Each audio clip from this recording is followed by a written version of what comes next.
Hello guys, welcome to back my YouTube channel doctor Tausif Ansari. आज के इस वीडियो में हम आपको पढ़ाएंगे the biography of Geoffrey Chaucer. Let start without any further. One of the most influential poet of the 14th century, Geoffrey Chaucer was born about 1340 in London. बड़े ही इन्फ्लुएंस प्रभावशाली पोएट यानी कि कवियों में जो 14th सेंचुरी के कवि थे, 14वीं शताब्दी के जो कवि थे, उनमें एक कवि जो है जो जॉफ्री चौसर है, उनका जन्म 1340 यानी कि 1340 को लंदन में हुआ था। गाइस, ये जॉफ्री चौसर तो जो है ये बहुत बड़े कवियों में एक कवि है जो 14th सेंचुरी के कवि थे, यानी कि 14वीं शताब्दी के जो कवि थे उनमें बहुत बड़े फेमस कवियों में एक कवि है जिनका नाम है जॉफ्री चौसर। इनका बर्थ जो हुआ था वो 1340 यानी कि 1340 में लंदन में हुआ था।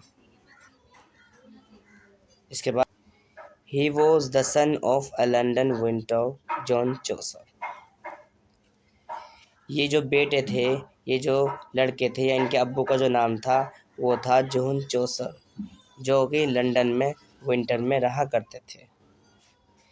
His father did a flourish business as merchant vintner in London.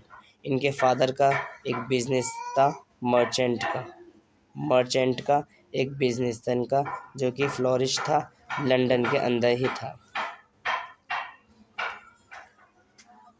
His boyhood was spent in London. इनका जो बचपना और लड़कपन जो गुजरा है ये लंदन में ही गुजरा है। We don't know about his education much.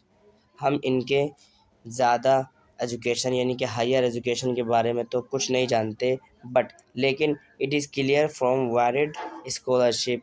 लेकिन ये बात क्लियर है कि ये जो थे ये साफ स्कॉलरशिप के थे, which characterize his writing that he must have enjoyed advantage of a liberal education। लेकिन इन्होंने जो अपनी एजुकेशन की है वो स्कॉलरशिप के ज़रिए से की है। He served in the court of Edward III sons। ये गुलाम थे किसके? एडवर्ड थर्ड के ये गुलाम थे, एडवर्ड थर्ड के। कब थे?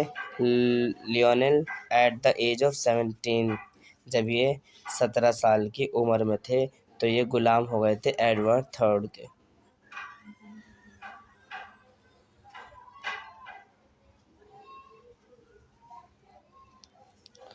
When he was 19, he was sent with the English army to France।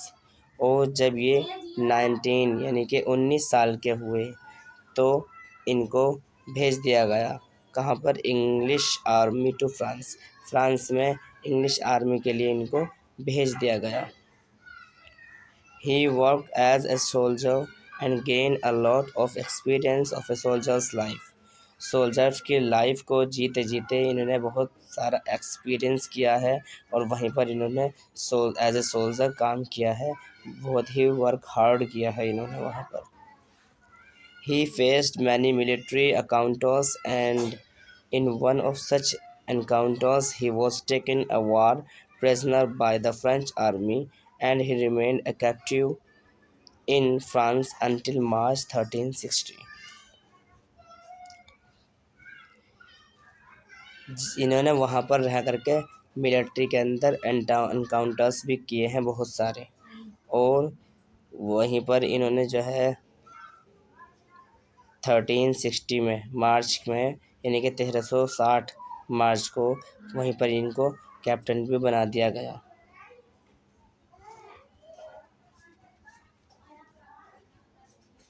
Then he was released because of the ransom of 16 pounds। जब इनको वहाँ से छुड़ाया गया यानी कि रिलीज़ किया गया तो इनको 16 पाउंड्स में यानी कि 16 पाउंड्स के 7 के बदले में यानी कि इनको 16 पाउंड्स के बदले में इनको वहाँ से छुड़ाया गया, which was given by the king, जो कि एक राजा ने दिए थे। After he release he return to London, और वहाँ से छूटने के बाद ये दोबारा से लंदन चले गए। गाइज, ये थी जॉफ्री चौसर की लाइफ और बायोग्राफी छोटी सी, जो हमने आपको इस वीडियो में बताई है। अगर आपको हमारी वीडियो अच्छी लगी हो तो हमारी वीडियो को लाइक करें, और अगर कोई भी क्वेरी हो, कुछ भी पूछना हो तो हमारी वीडियो को शेयर करें। Thank you for watching my video.